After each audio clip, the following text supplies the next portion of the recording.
would like to introduce the three panelists. Their full resumes are in the agenda for today, but I would just like to make some brief introductions. And then I will ask each of you to give us your thoughts for, a brief presentation on your thoughts on the topic before we get into discussion.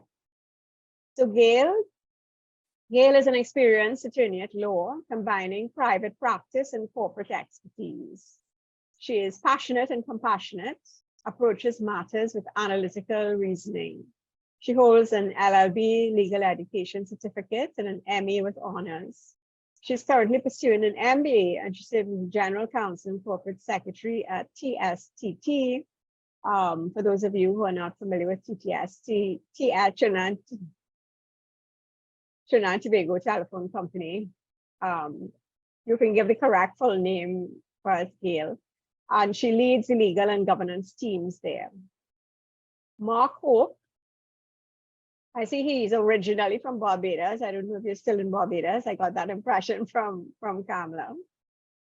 Primarily having lived and worked in Barbados with study periods abroad. He holds a BSc in Management Studies and an LLB with honors. He became a fellow of the Chartered Governance Institute of Canada. He's a practicing lawyer admitted to the bar in Barbados, Jamaica, and Trinidad and Tobago, a true Caribbean soul.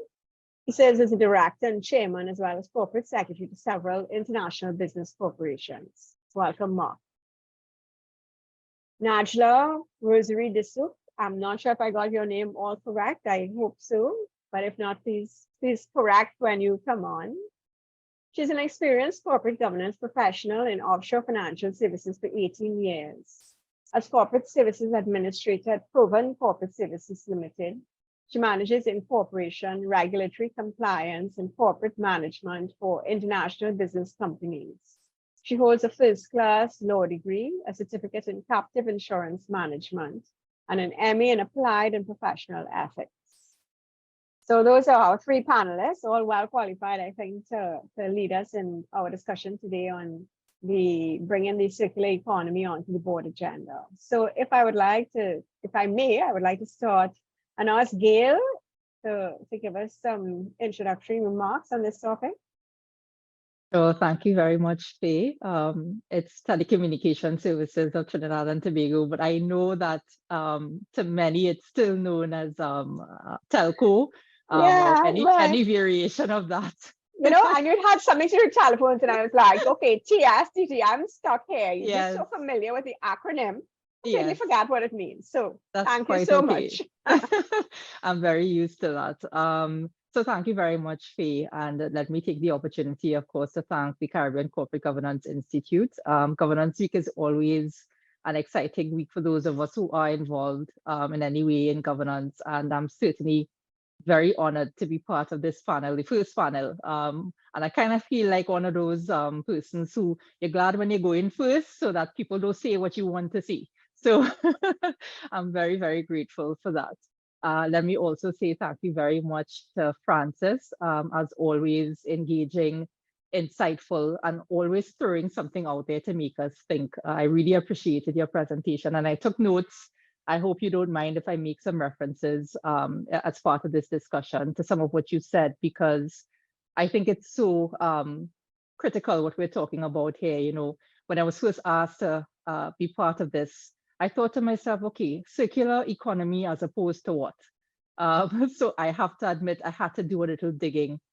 And that in itself says something, fortunately or unfortunately, about what or how top of mind circular economy is, I think, currently for not only Trinidad and Tobago, but within the Caribbean region. And I try to focus a little bit of my thoughts on how we in the Caribbean deal with the circular economy, how we think about it, how we engage with it.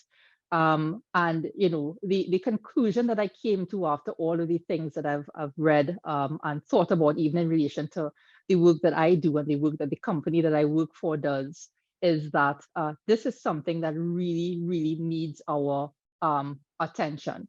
As Francis mentioned, the very reason that we are where we are now is because we're forced to be here. We are at an inflection point. In fact, we probably passed the inflection point a while ago in the sense that this is now so critical and so urgent that we have no choice if we want to see a future than to give this attention.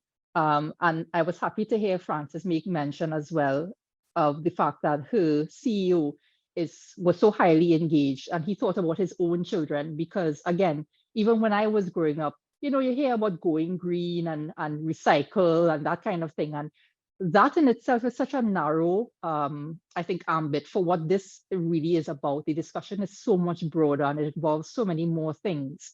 And if you want to leave that world for your children, your grandchildren, and anyone else who may come behind you, that a world that is deserving of the people who live in it and understand that you can make a contribution to that, then this is something that you need to focus on. And so all of us who are part of this panel today, as well as all of the participants, we all have a collective responsibility to advance this as an agenda for boards, yes, because of course we are in corporate governance, but in general, anywhere that you sit and anywhere you have influence, circular economy as part of ESG and that wider sustainability discussion is very, very crucial and critical. And one of the statistics that there's a whole lot of statistics around this area, but one of the ones I was really stunned to read was that only 8.6 of the world's economy is circular. And put another way, only 10% of the materials that are used within a particular year are reused. I want to emphasize again that this is much more than just recycle. You know, in the answer economy, which mainly deals with manufacturing, it may perhaps arguably easier to see how sustainability and circular economy can be advanced as opposed to some of the other industries, especially some of the smaller industries, some of the smaller companies. It may be a little more of a challenge to determine how it has an impact and therefore how you can influence it getting onto the board agenda.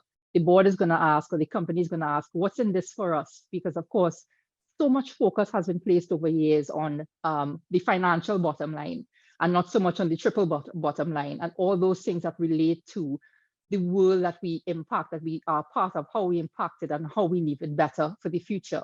So I don't want to say too much at the outset, but I just wanted to give those opening thoughts. So thank you very much, Fe, for that opportunity. Thank you, Gail. I think, yes, it's becoming more and more urgent and in our faces, and that we also have that personal responsibility, as you say. Mark, can I move on to you to jump in second, please? Sure, good. Afternoon again, everyone. I want to say thank you to Kamala and her team for affording me the opportunity to share. It's good to be among Caribbean people and to hear that our differences are all the same. We're just one Caribbean people, and I appreciate that. Following, as Gail said just now, when you start first, you get to say most things. So following Frances and now Gail, there's nothing left for me to say. but having said, I'm happy to be here. So just sort of I sound a little intelligent, I'm going to touch on a few of the highlights which I think are necessary and say them only for emphasis. I do support the thesis wholeheartedly that the circular economy must be a part of the board's discussion, must be in almost every board discussion going forward.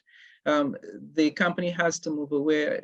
Frances made the point that this has been here all along, we've just now getting around to doing it. The companies have recognized now that it needs to go beyond the bottom line, as Gail alluded to. It will result in increased well-being and social equality, and it will significantly reduce environmental risk and ecological scarcity. Right? So those are big words, but it means that we must make the world a good place for everyone that's in it, not just the companies. And companies have to find a way now. This allows them to find an alternate way of maintaining their bottom lines, being profitable and meeting all of their shareholders' interests and benefits that they would want to provide, but making sure the society in which they exist. And I think Mr. Sabgo's example is perhaps golden in that he recognizes that it touches and concerns directors personally. It touches the corporation in a personal way, because you don't want to be the head of a large company and your family is flailing, right? So for the sake of emphasis, I'll touch on the critical elements of the board's responsibility. The board is responsible for the oversight of the management of the company. The board is tasked with setting the strategic direction and the strategy that ensures alignment with the company's mission and its values. The board is responsible for making sure that the company has adequate resources and capabilities to support the budget and the business plan. The board is responsible for the monitoring of the company's performance and ensuring that it operates in compliance with all of the applicable laws and regulations that may exist, as well as, of course, of the ethical standards. Right? The board is going to be tasked with approving policy. The board is tasked with, as I've said, representing the interests of the shareholders and key stakeholders. And we spoke earlier about the pushback that may come from various quarters. So having said all that, I don't think there's any place that the circular economy can be or can start except in the boardroom. The board now has to think in terms of its customer base, its service providers, products and services that it will use and or provide. Even within the financial services sector, the financial companies must make sure now that there's a portfolio of green and renewable energy related products that they can sell and that they can market to their various interests. Francis also spoke very well about the management's KPIs. The board must be working with management to implement a system of KPIs and monitoring them to make sure that those KPIs fully embrace the circular economy. I'll make some very summary comments on the board. And the board must essentially then be setting the tone at the top. The board must be providing the governance and the operational frameworks that will support success. The board must be tasked with integrating the circular economy pillars into the strategy and strategic planning. The board must be managing the risk and engaging the stakeholders.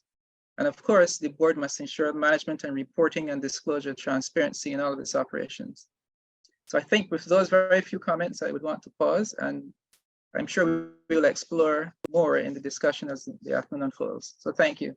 Great, thanks so much. And I like the way you highlight the different aspects that need to be on the board agenda that kind of bring us all back to the circular economy.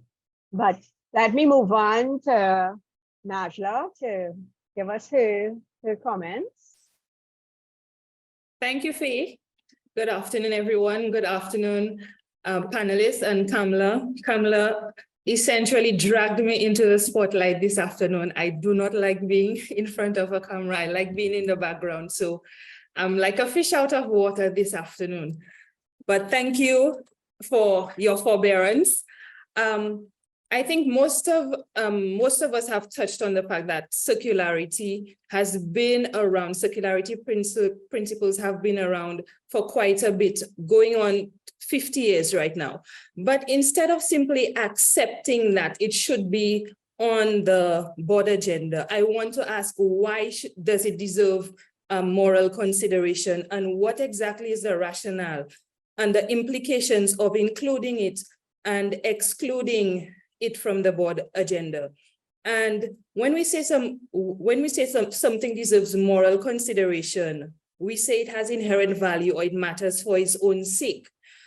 But when we look at the arguments that are set forth for circular economy, they seem to be largely anthropocentric. They focus on impacts to human and whether that is present day society or future generations. So our philosophy on circular economy is heavily influenced by what you call a consequentialist philosophy. So when I look at the board agenda, the agenda sets the tone and the direction of the board meeting. So putting stuff on the agenda should not just be a cavalier exercise. I don't think it should be, we're putting it there just because we want to tick a box, because Ansa Makali is doing it, Massey is doing it, I think we should jump on board. Or simply because the chairman of COPSEC thinks this is really beneficial to the company, whether it is in social currency or otherwise. I want to say that the agenda should be fit for purpose, not just the board of directors, because the agenda it predetermines outcomes in the company. So everything on the agenda should be rationally argued for. So when we look at adoption of circularity principles, I see it requiring the board to jettison linear economy model completely. And the agenda itself should not have dissonance on it. So we cannot say we're embracing circular economy and everything else on the agenda is intermingled with linear economy principles. So I think this calls for a serious examination by the board of their business ethic as well as the environmental ethic, because you would not be able to use your normal cost-benefit analysis and apply that to sustainability issues or an environmental ethic.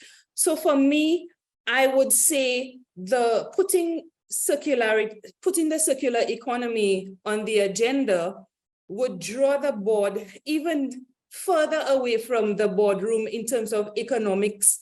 And we know that with corporate governance, we have already begun moving a bit away from economics. But I think this will drive the board even further from that and probably bring it more into the philosophy sphere. And the board will want to ask beforehand, what is at stake if we keep this off the agenda? Is this a corporate duty? Are we just simply interested in bringing about good outcomes? Or is this good in itself? And the board will have to ask questions like whether the natural world, our ecosystems, should be preserved for their own sake or simply because these resources are scarce and we want to ensure that it's there for us.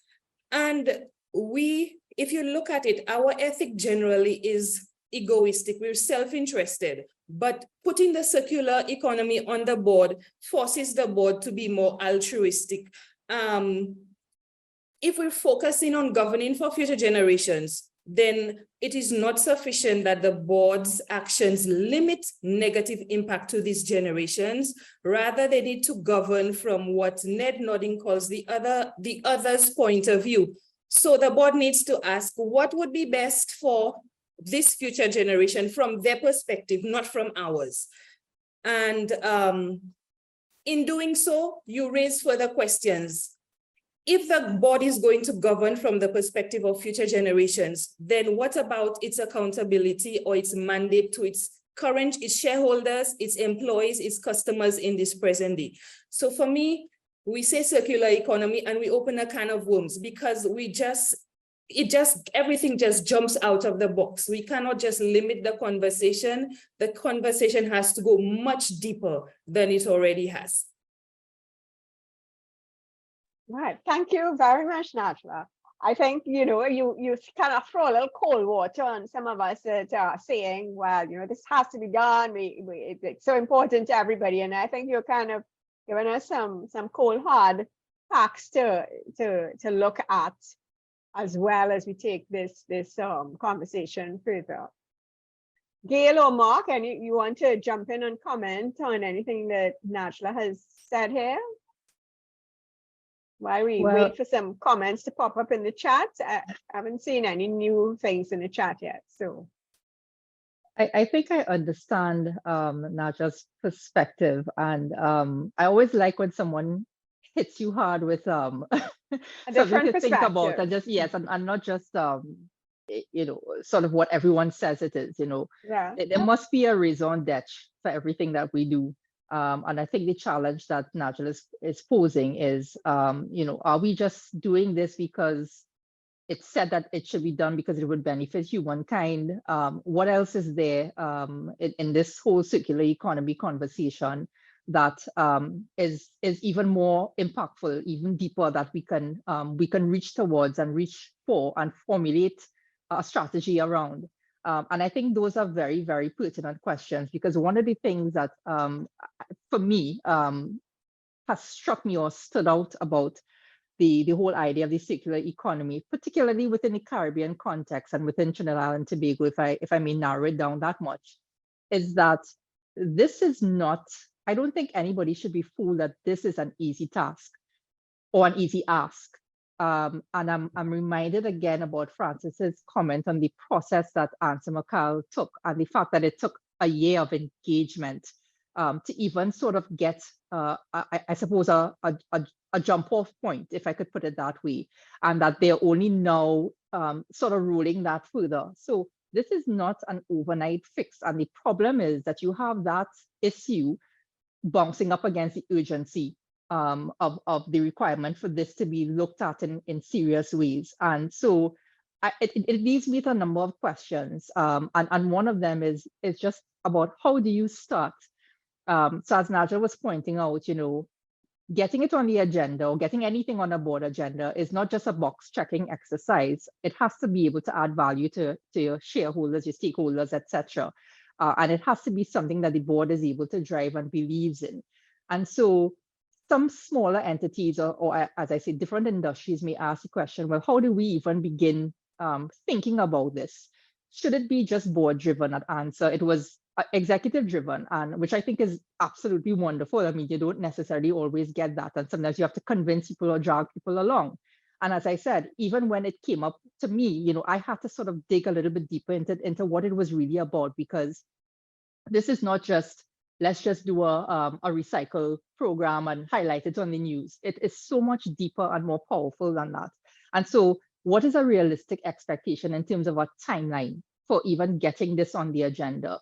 What is a realistic expectation for educating? Because I think a huge part of getting the circular economy on the agenda is not just to get it on the agenda, but to be very faithful to what it means. And part of that is educating your board, your management about what it means, and particularly contextualizing what it means for your particular industry or your particular company, because it doesn't necessarily mean the same thing for every company. And there are different challenges that are unique to every company. And a little later on in the discussion, if you will permit me, I would probably address a little bit about telcos and how circular economy and considerations for the board may be a little bit different in terms of the telecoms industry. But those are just my thoughts in terms of what Najdhla has shared.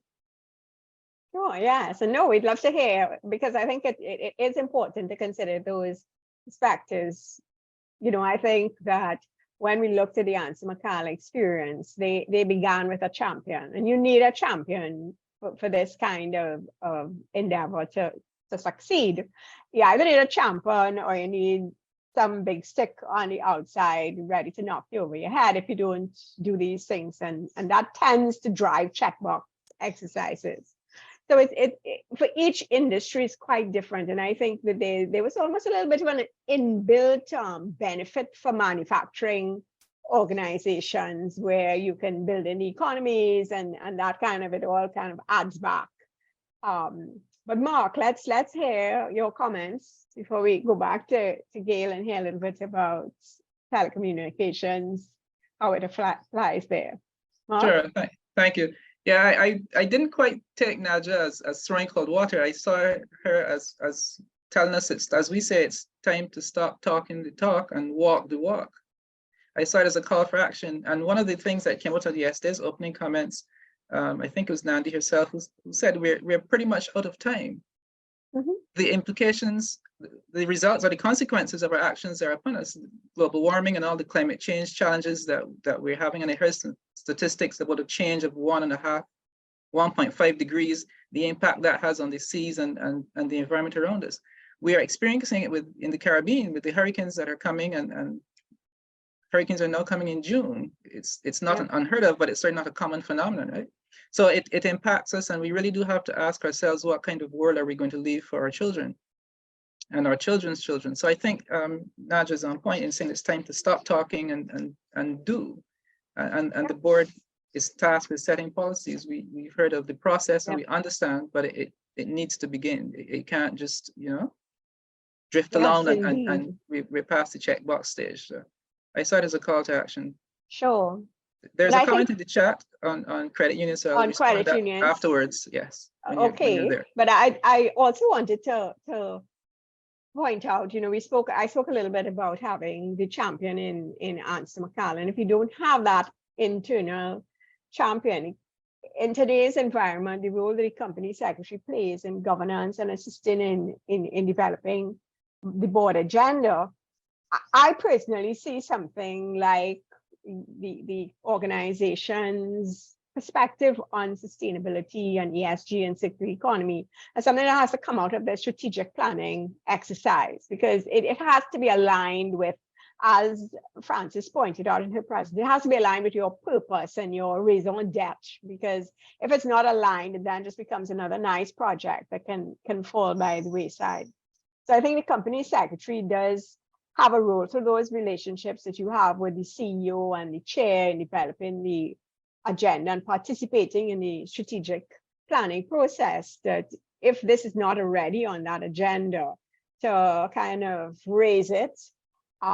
Corporate secretary gets involved in some of the education, board education, things like discussing climate change, circular economy, ESG. Those are things that can easily be incorporated into a board education program. But let you answer, is it Janice's question on the credit unions? Mark, you seem to want to have a go at that. Well, yes, I happen to serve on the board of a credit union, and I'm a former secretary of the credit union as well, so I wanted to touch this. It's absolutely, credit unions, we do have to look at our model and how we can make ourselves relevant in the current time. The Financial Services Commission in Barbados, which regulates credit unions, has recently issued a corporate governance guideline, and now there's a draft fitness and propriety guideline for directors that is out for consideration. And within those two, there is a call for independent directors coming onto the board. So the credit unions, we have to think in terms of how, although the members will elect the directors, how do we get, what sort of systems we put in place to facilitate independent directors? With the fitness and propriety guideline, for example, there must be certain qualifications that you must have, even if you are a member, to be able to serve on the board. And there are various models that can be used. So it may be a question of identifying potential directors who have certain qualities and experiences and qualifications that make them suitable, put them through some sort of orientation process, and then publish that list of eligible persons who've been educated and schooled into the requirements of the credit union movement. And the members then select from among that panel. So there is scope, but the credit unions, we like the rest of the world, we can't do business as usual. We have to change ourselves. So we have to look at the bylaws and the act, and there needs to be legislative change as well. So that it's a process, but it's not impossible, but the process, as we're saying, needs to start. And so the credit unions have to start. And there's a role then for the Credit Union League and the oversight body within the movement that will help guide the member credit unions through that process or those processes. Great. Janice, you want to, did that answer your question? You want to give us a sense of where that question is residing? Yes, it does answer my question. And it's interesting that Mark talks about legislation and the qualifications of a potential director. And I do agree with him. We do need to have some guidelines. For instance, how many years, a director should be allowed to sit on a board. Because that is a major issue right now in Trinidad with several credit unions. So you don't get an opportunity to have fresh eyes and fresh perspectives of different situations in terms of how they operate the credit union. So perhaps. One day we should be like, I believe it's Barbados, Mark is from, we would be in a similar position to have those requirements that are needed desperately. Thank you, Mark. Yes, that's a big challenge for us here in Trinidad. Corporate governance of institutions always gets a bit of a pushback. I think there is this innate fear that having rules and structures are going to inhibit entrepreneurship and things like that. And hopefully we can get to a place where we recognize that it's no longer really negotiable. These are things that we just need to have in place to protect our societies and our communities. So thanks for that. Yes. If I may add quickly. The membership has it within its power to make this sort of change. So the bylaws will dictate how long you can serve. Term limits is a question that's engaging credit unions globally. So perhaps the members need to make that motion at the upcoming AGM or plan for it and seek to impose term limits because the bylaws will be the governing principle. So beyond the act, the members have it within their hands to do it. Yeah, that's a I very agree. interesting perspective. Janice, you want to respond? Yes, please. I perfectly agree with you. But who controls what goes into the bylaws and make recommendations? Because the majority of the membership who turn up at AGMs are very small, and they don't have the knowledge that is required in terms of making the necessary changes to the bylaws. So I understand totally. In fact, I mean, I'm speaking from my experience as a board member as well, many years ago on a credit union. And I literally had to have fighting meetings with them because I kept saying to them, what you all are doing is not good governance, but I was just like the voice in the wilderness. So I look forward to hopefully when the legislation comes in, because they're going to have to abide by the legislation. Thank you. Yes, and again, when you have to rely on your membership to push for change in the bylaws, you have to be you kind of almost get back into that situation of having a champion who is going to lead that effort and drive that effort. But so many times we have these legal structures that indicate a pathway to a solution, but if we are not engaged enough and willing enough to pursue that agenda, it gets stuck and we have to wait for legislation to come in. Okay, we have some few comments coming into the chat. Derek, I think I could start with you. Excellent point from Najdhla, and admirable the efforts of some companies to pursue ESG strategies. It's apparent that most initiatives are framed in a linear economic framework. The transition to a more circular economy requires organizations to change the status quo, and the fact is that circular economy cannot be attained without the participation of all of society. Derek, would you like to expand on that comment for us? Hi, Fe. Yes, certainly. Hi. Hi. Thanks a lot. Well, I really, as Naja was saying, she was out of her element. I think she did brilliantly. And the point she delivered made a lot of sense. And again, not knocking anybody.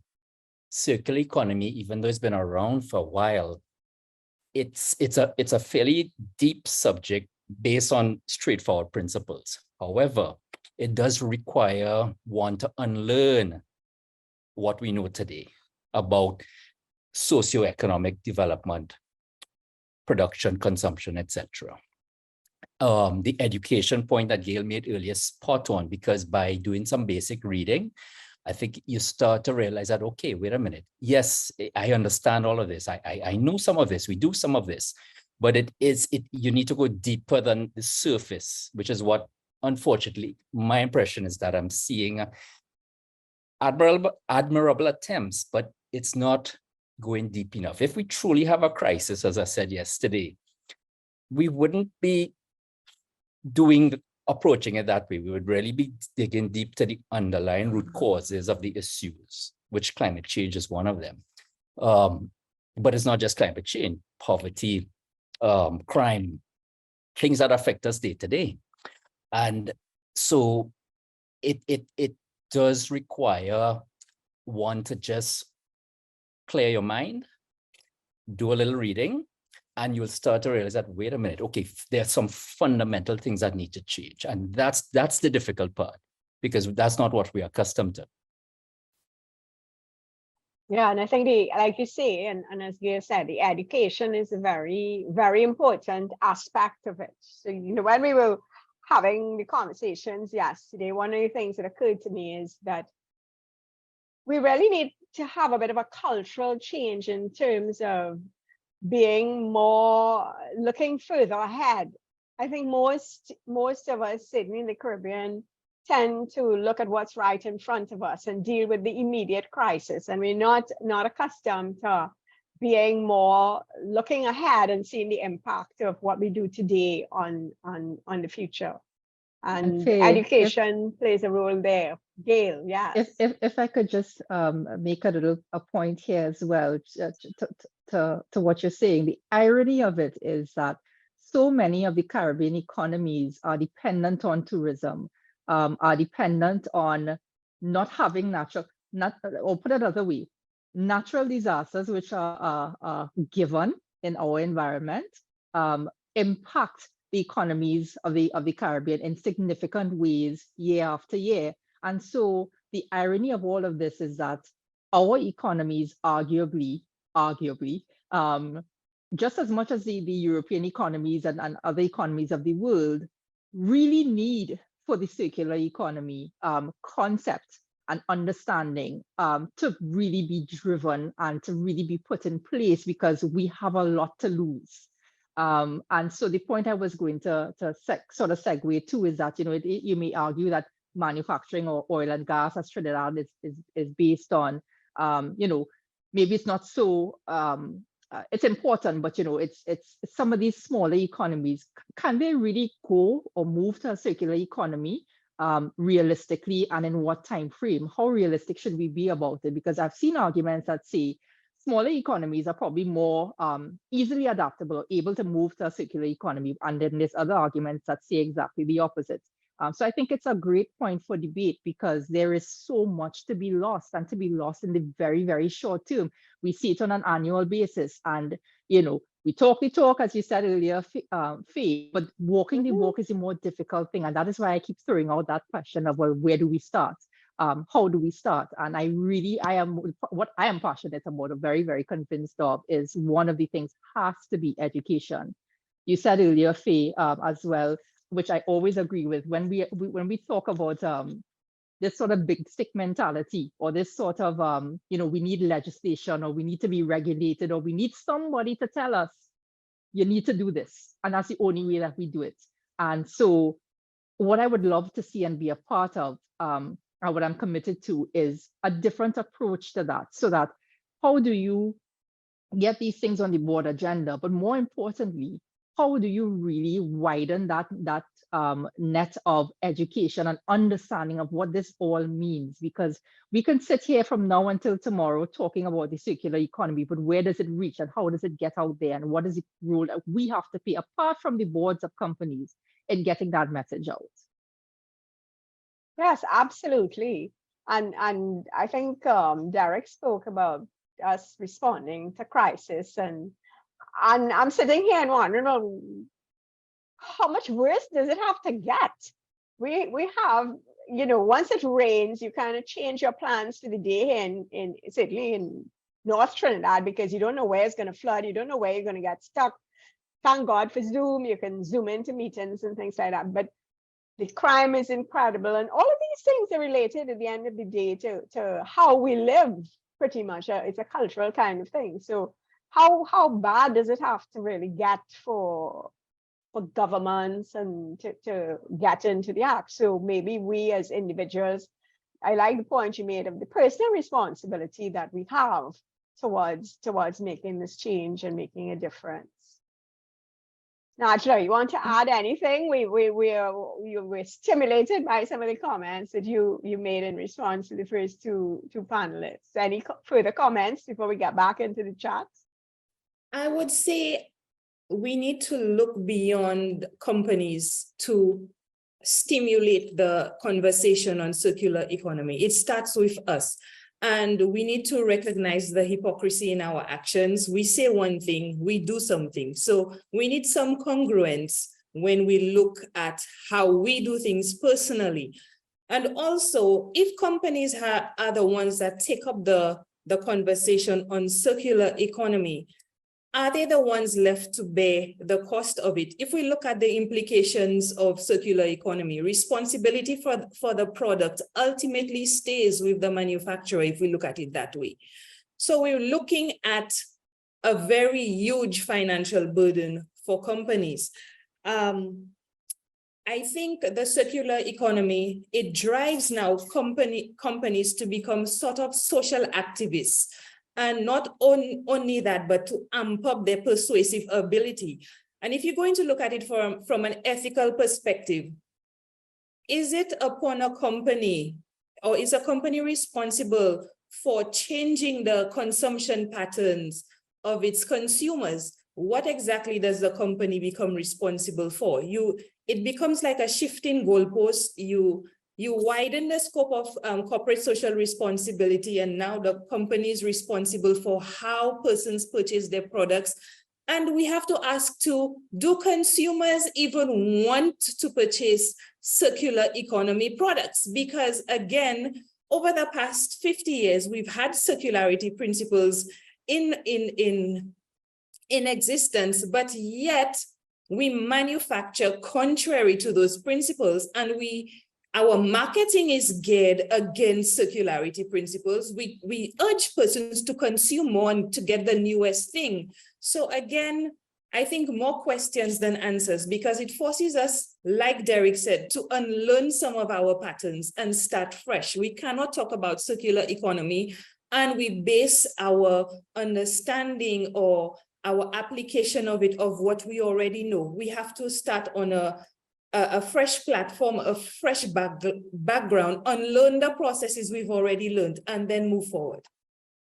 Thank you so much, Najdhla. I don't know if Kamla knew what she was doing when she put you on this panel, because you have these very provocative remarks, and there were two points I wanted to comment on. But I did want to flag that question you said of, can companies be expected to be responsible for their consumer behavior?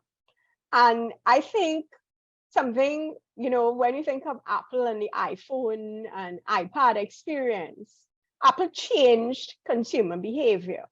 Apple didn't see this as something people wanted. This is something that changed consumer behavior. So I think that there is an element where organizations, and again, they have to see this as being in their interest, otherwise they won't do it.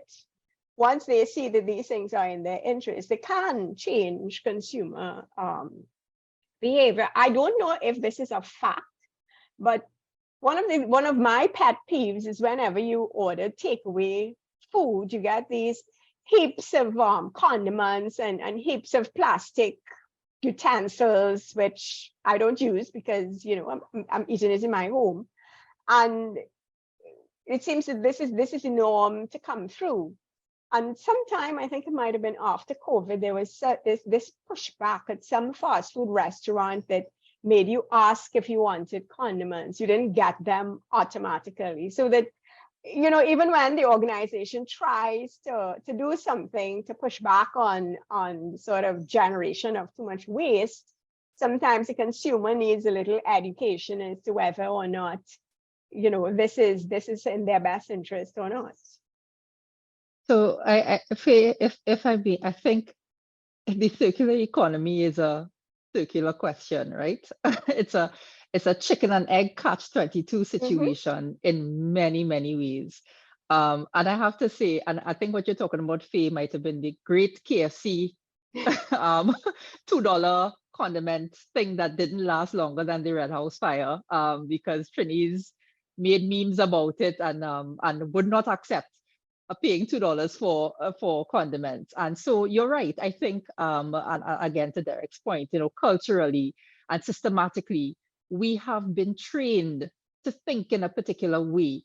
And to Najdhla's point as well, this whole question of the newest and this consideration that, you're not in the thing unless, you have the newest. And I mean, I'm coming from telecoms. I think this is one of the spaces where that is so, so prevalent. Again, I'm going back to my statistics that in 2021's World Economic Forum report, in 2021, there was 57.4 million tons of e-waste. And of course, in e-waste, we're talking about devices and wires and things like that we don't even think about because we just want the next best thing. So Fe, you talked about Apple. And sometimes, quite honestly, I think telcos are guilty of not directing their consumers in a particular way, because who wants the iPhone 12? There's the iPhone 14. So what do you do with your iPhone 10, 11, 12, and 13 in the meantime? And so it's a difficult space. And I was mentioning earlier that I wanted to talk about telcos in particular, because it is a difficult space to be in to drive consumer behavior. And because I agree that we have a responsibility and an onus to do that. And I don't think it's impossible. I think it requires dedicated effort. I think it requires research. One of the things that I think we haven't talked a whole lot about is the fact that circular economy and how it applies in different industries, and even getting it onto the board's agenda, getting it within their line of sight, requires us to understand where we're at and what is the difference that we need to make. Because let us remember, there's an entire chain, an entire value chain, an entire ecosystem in most industries over which probably 90% of it over which we have no control. So how do we ensure that we partner with vendors and suppliers and stakeholders and different people who are practicing these ethical, responsible ways of doing business? Because we don't have control over certain aspects of that supply chain, and particularly the supply chain, because it comes from, I mean, any number of places, as we know, in the Caribbean. But what are we doing? What is our policy with respect to how we partner with and deal with such stakeholders along that supply chain, along that value chain, to ensure that not only are we walking the walk and talk and the talk, but they are as well, or we demand that they do. And so I always come back to that question, you know, is it easier for us to have a linear economy? We've always done it. It's what we know.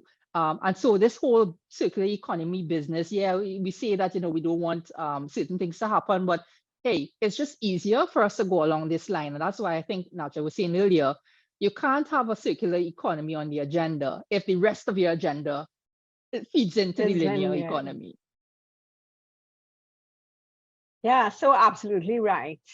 So absolutely right. Let me look, see if we have anything in the comments. Kamala, you seeing anything there?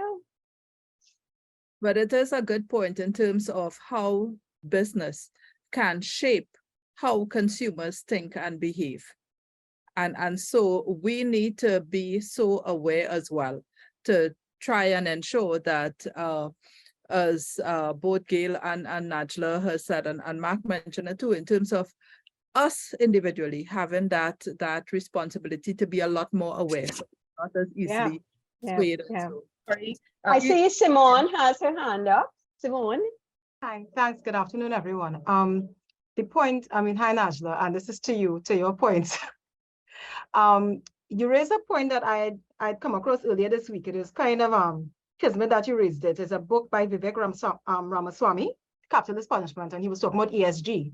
But some of the points that you are raising are points that he was raising in terms of the pushback against ESG, against the circular economy. People are raising all of these points saying, you know, really, whose job is it to change consumer behavior? Is it really the company's responsibility to do this? If you are accustomed behaving in this linear fashion and this is what all you like, well, you know, is it really my board's responsibility to change that, or is it the state's?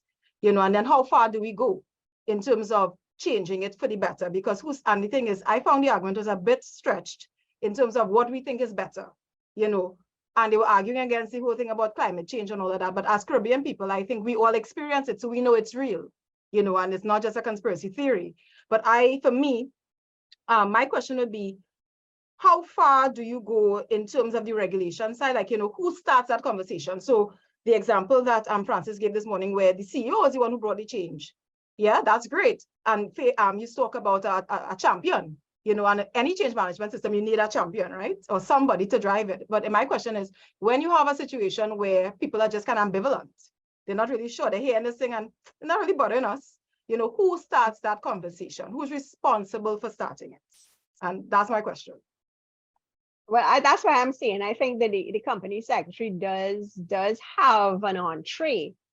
When if you are embedded in that whole corporate governance role, you have an entree in terms of some of the education events that you could bring to the board, some of the information sharing, and because it's really one of the key principles of corporate governance today is that the board needs to be kept educated in all that is going around. So I think that would be one of the avenues. But I'm happy to hear from the other panelists any comments they have on that as to how you could bring this to your board. I would say, sorry, Mark. Sorry, Najdhla, go ahead, please. I would say everyone has a voice, everyone has a responsibility to bring the matter forward, because we're looking at, if we want to look at it in terms of impact, we all are impacted. So it shouldn't be left to one individual or one entity to take responsibility for starting that conversation. And it goes back to my earlier question, an ethical question about the kind of life that we want to live. And that is a question that would be personal to each person. And it would also be a question personal to the company. What kind of business do we want to be? It has to be your philosophy. And then you determine, are we going to go at it in terms of it being a corporate duty? Because if it's a duty, then it will undergird everything you do. If you look at it from the point of virtue ethics and Aristotle, you look at it from character. What is the right character for a board member, for a business? What is the right action? What are we doing now? What ought we to do? So I think we should never limit the conversation. And even in the general scope of corporate social responsibility, I think it has really taken off the borders, the boundaries, the fencing, if you want to call it, of our concept of who is important and who matters, because our scope has just been broadened completely in terms of who is impacted by the actions of a company, who is impacted by our inaction, and you know, what exactly our interest is in preventing either the consequences of our action or our inaction. Mark, you had wanted to add something? Yeah, and Najdhla has touched on it. I was going to say it's everyone's responsibility, but I also wanted to support Gail's call earlier for education. One of the things and I see one of my former classmates here, Shelley, and she spoke yesterday evening on the way young adults are making demands on the world and the way we do things today. So education of the youth and the children. And again, we each have a responsibility in terms of the education of children in our own small world. The credit unions we talked about earlier, their mandate is empowering members. Right? So the credit union also has a role, and those types of organizations, perhaps service entities, and perhaps part of the educational process in promoting the circular economy is working with service industry groups, service groups within the community to sort of get the education there and building on that, so that we attack it. Everyone is attacking it from a different angle, so that the message and the process, though incremental, will hopefully get there. Yeah. I see Janice has a comment in the chat. Francis echoed my comment that the corporate secretary plays a pivotal role in board education. And Janice agreed and said, but sometimes the corporate secretary is a lone voice, and that is entirely true. But I think also that the corporate secretary is placed at where the place that the corporate secretary holds in the organization gives you access to executive management, access to the board, access to the agenda. And one of the key skills of the company secretary and the key attributes is being able to use that access and being creative and developing relationships to be able to wield influence. Because although that is a lonely role, that is a role that can have a lot of influence on the board, and your ability to develop that role and grow and expand that role into something that can have that influence is within your power. Sometimes it's a closed door. I know that, and I think sometimes you just have to maybe consider whether an exit may not be more appropriate if you can't have that influence. But you do have a position that allows you to develop that influence.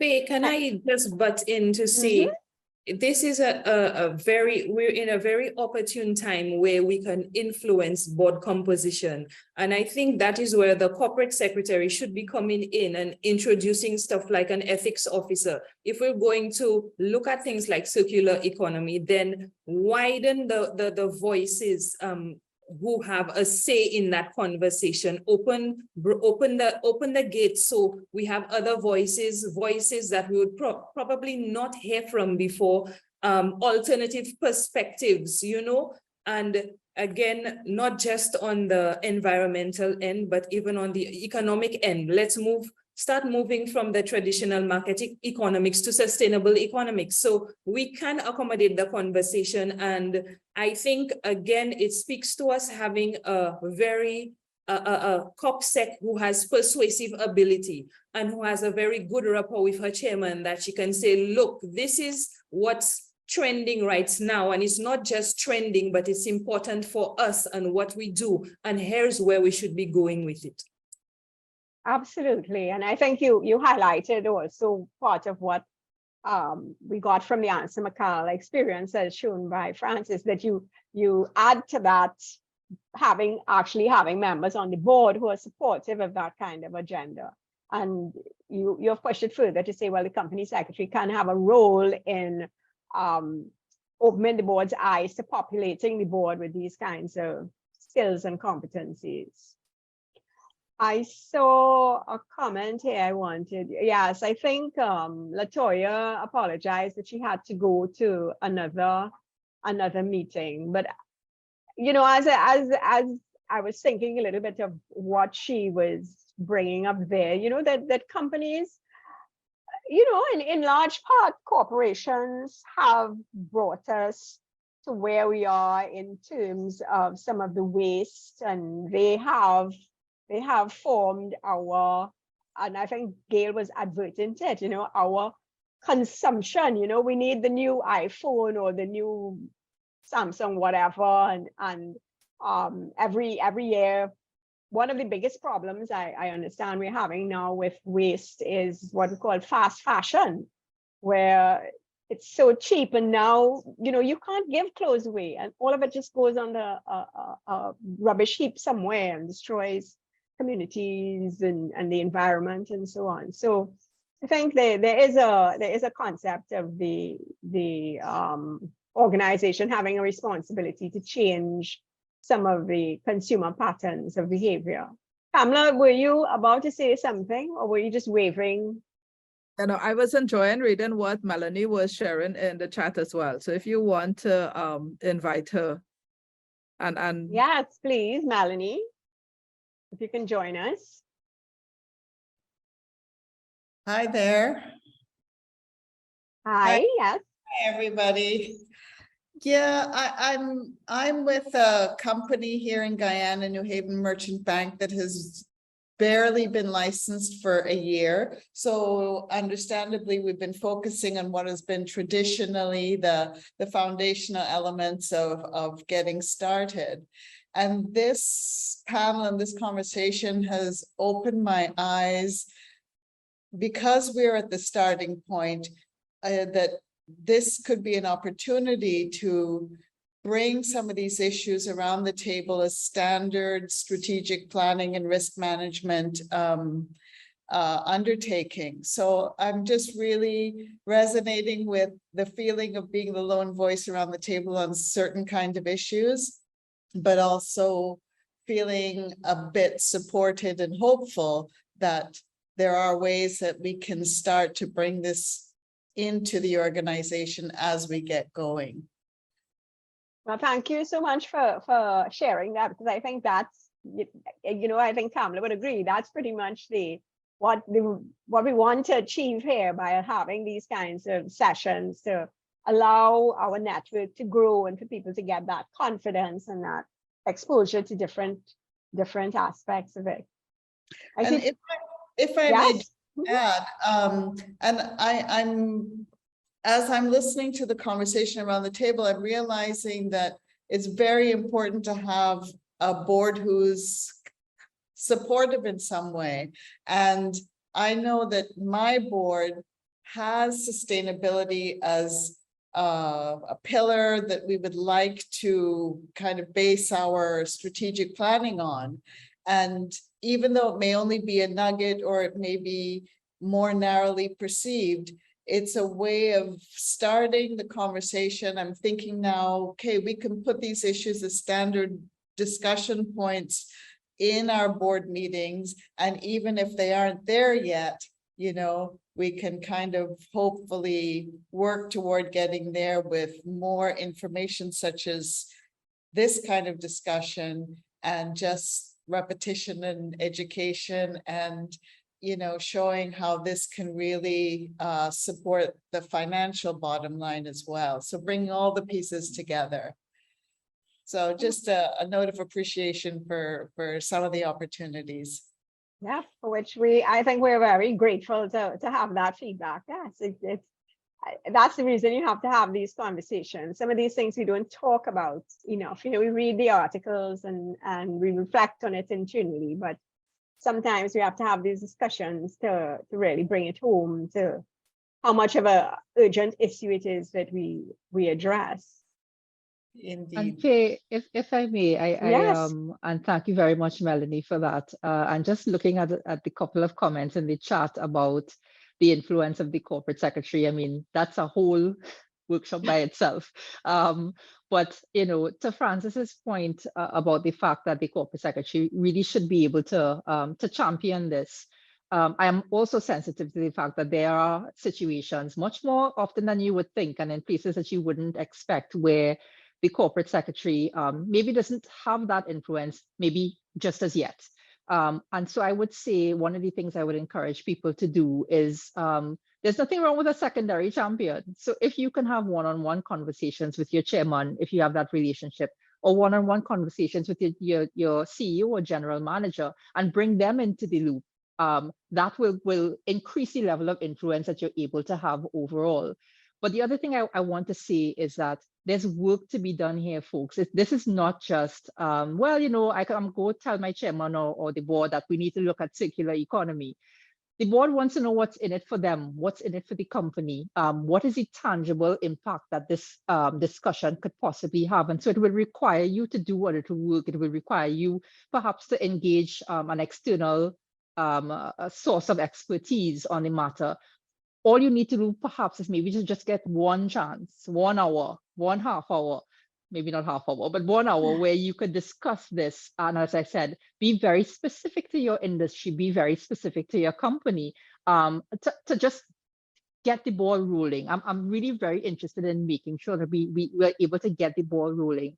And you know, one of the things, suggestions that I've seen floating around online is that when you do get your board engaged, one of the things or one of the tools that you may want to use to really get this work done, because that's what the board committees are for, right? So we talk about getting it onto the board agenda, but the way some boards are set up, or the way some boards function, you know, there's limited time within which to address certain things. So Faye, I absolutely loved your suggestion of make this part of strategic planning, of which the board should be involved in anyway. And this is not an adjunct to everything else that happens in terms of strategy. These matters really should underpin what your strategy is. Francis spoke about purpose for your company. Very important in determining your purpose and your way forward and your future, what you want that to look like in terms of the circular economy, sustainability, ESG. And let us remember, many of these things are not short-term matters. These are not short-term things that we can accomplish next week, next year. We have to have a plan. And so that plan must have milestones, as with any other plan. It must have a way to be measured so that we're not just talking, we're actually looking along and adjusting if need be to understand what needs to be done. Put this in the work or as part of the work or mandate of a committee or two. It may not just be one committee. Your audit committee certainly is likely to have a role to look at internal controls and what you say you're going to do. Your governance committee is likely to have a role.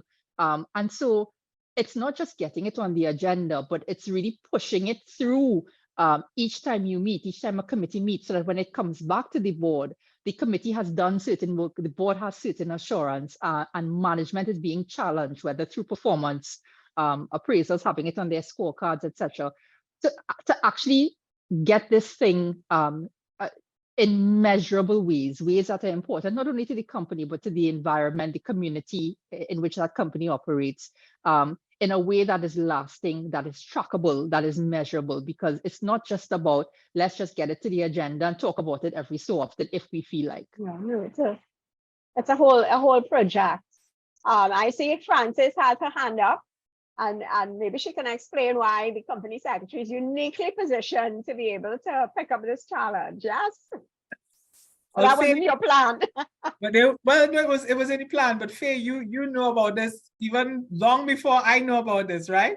You were doing this long before I thought about doing it. But I will say this to you: you as a corporate secretary, if you are not able, with the support of your chairman and others as the case may be, but specifically with the support of your chairman, if you cannot make a difference, you can't influence the direction of the board, then you need to find something else to do, to be very frank.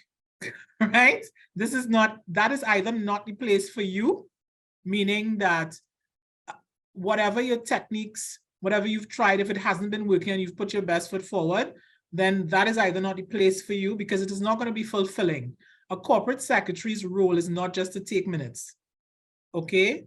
The corporate secretary's role is to assist the board in keeping up to date with all relevant trends, not only related to the law, but also societal trends, things that have impact on the company, and ensure that those are the topics of discussion at the board table.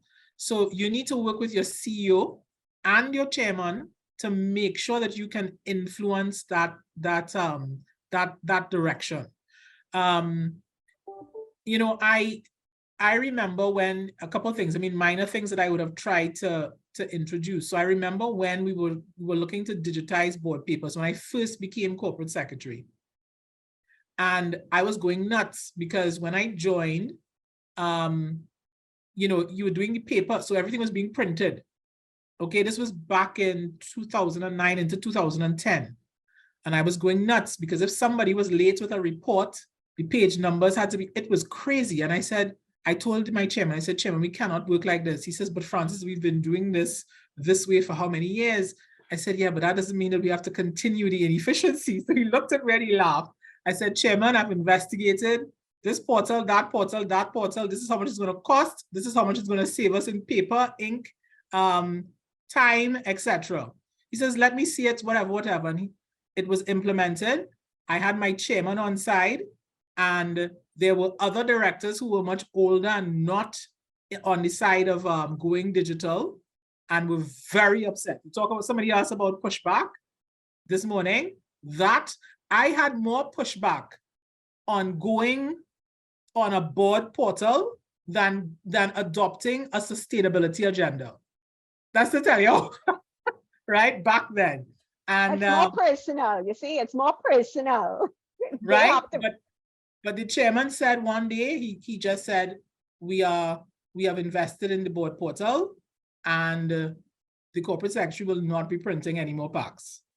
So that was the end of that, right? Again, coming on a governance standpoint, I remember when somebody mentioned Dr. Sabgo, God rest his soul, when he was much older, and I was introducing, it was my first session as CorpSec, bringing in someone to talk to the board, because again, it's the role of the corporate secretary to educate the board and stuff like that.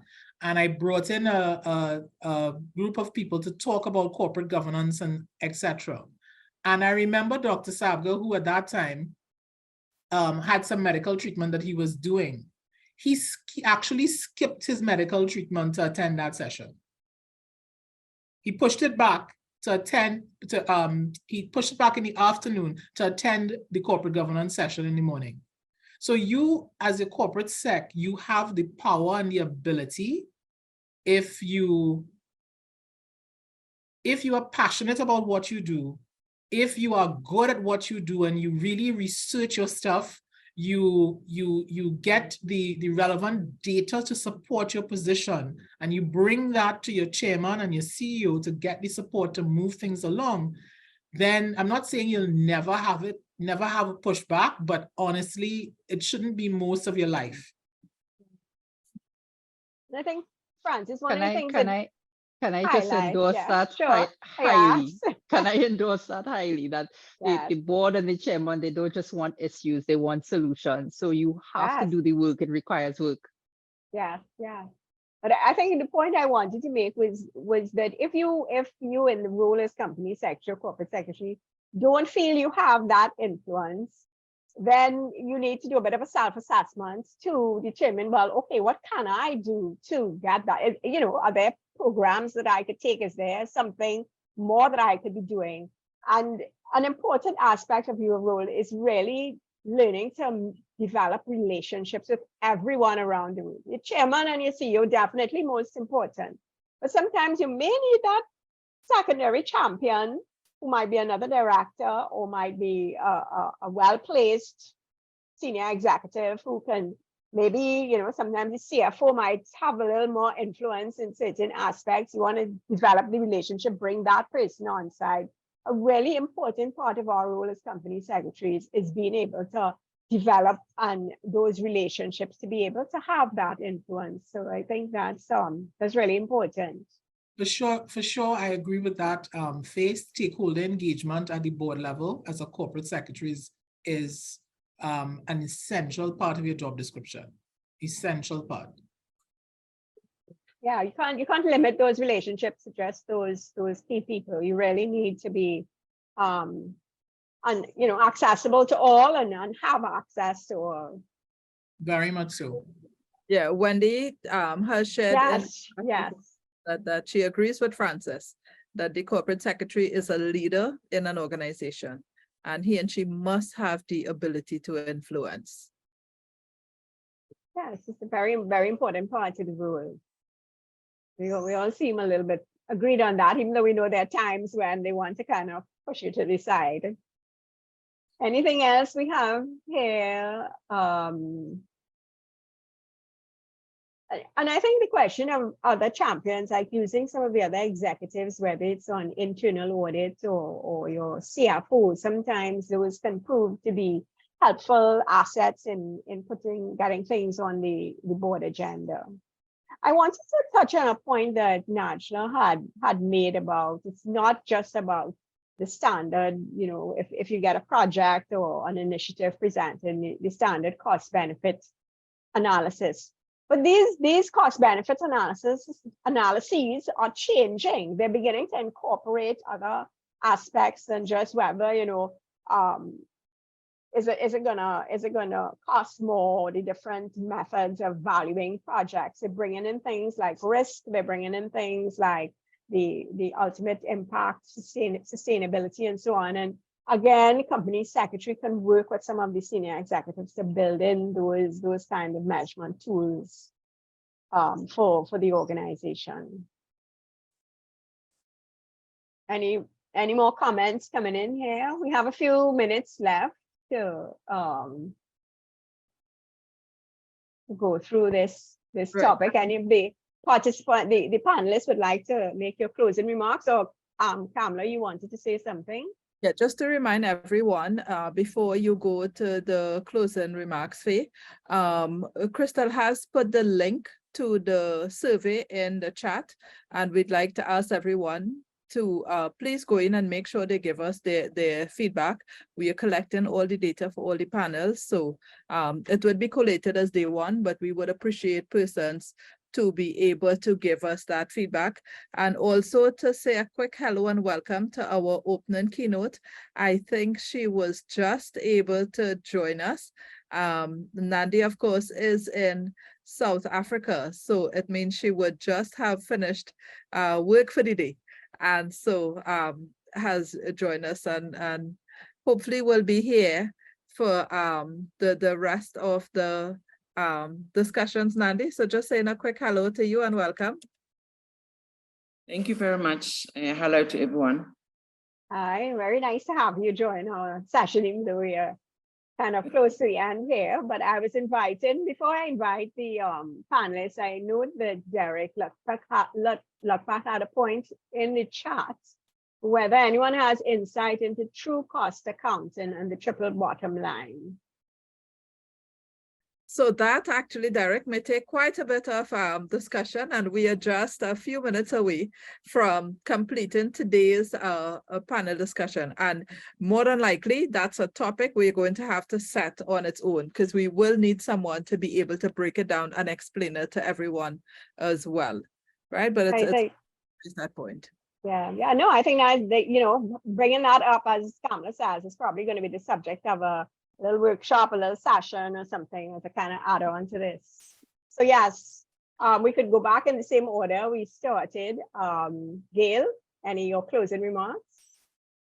Sure, and I'll try to just keep this brief because something that you said earlier, Fe, and let me thank everyone for all the contributions. I mean, this has really been lively and very, very engaging and very important.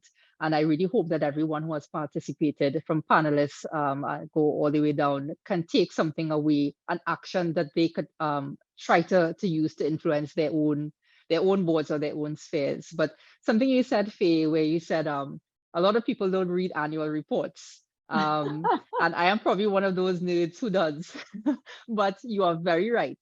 A lot of times, especially if it's one of those glossy reports, you just kind of flip through to see anything that looks interesting. And a lot of companies do highlight their ESG type initiatives in their annual reports and so on. And my challenge that I just want to leave everyone with is, how can we amplify circular economy outside of an annual report? How can we amplify this very important discussion, these very important actions that we need to take outside of the limited audience that even an annual report would be digested by? How can we be part of helping the wider community, our customers, our consumers, and so on, be part of and understand very, very clearly the impacts of linear economy as opposed to a circular economy, and what contributions they can each make to that. It may sound very lofty, but I always believe these lofty ideas have to, or their implementation has to start somewhere and with someone. And I think there's no better placed people than everyone who is in this particular discussion. So that's just my closing comment. Thank you very much. Thank you, Gail, and what a wonderful challenge you've set for us. Mark, can I invite you to make your closing remarks? Yes, please. Thank you. Let me echo Gail's sentiments. It was certainly educational and entertaining being a part of this process, and I look forward to it again. I would want to close by saying that there must be comprehensive stakeholder engagement at every level with every group, whether it's your internal stakeholders as well as external stakeholders. And we spoke about the role that every citizen has to play in this, education at every level, looking at your suppliers, looking at who you partner with.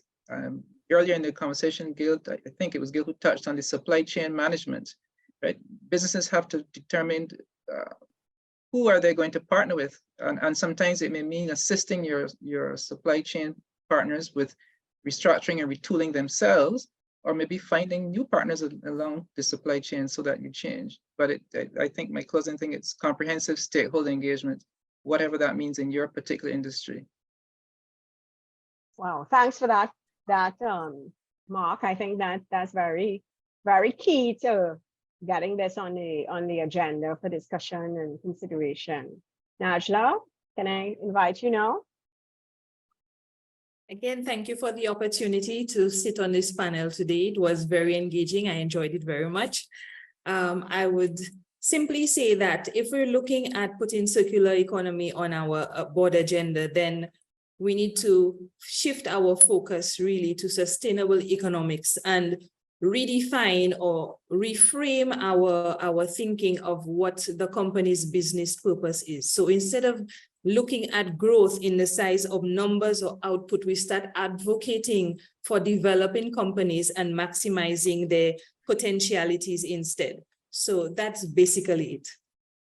Great. Well, thank you very much. And thank you all, Gail, Mark, Najdhla, for participating with us in the panel discussion. I think we surfaced some interesting points and have some food for thought and things that we could be doing in our individual spheres to carry this forward. Anything closing? Nothing. I'm seeing nothing on the chat before I hand back over to you, Kamala, to bring us to a close. Thank you very much, Fe. And let me also thank Gail, Mark, and Najdhla, and you, Fe, for what has been a great panel. You could see everyone was so engaged. And Najdhla, I'm putting you on notice. You realize that persons do enjoy hearing your contribution and the fresh perspective that you bring.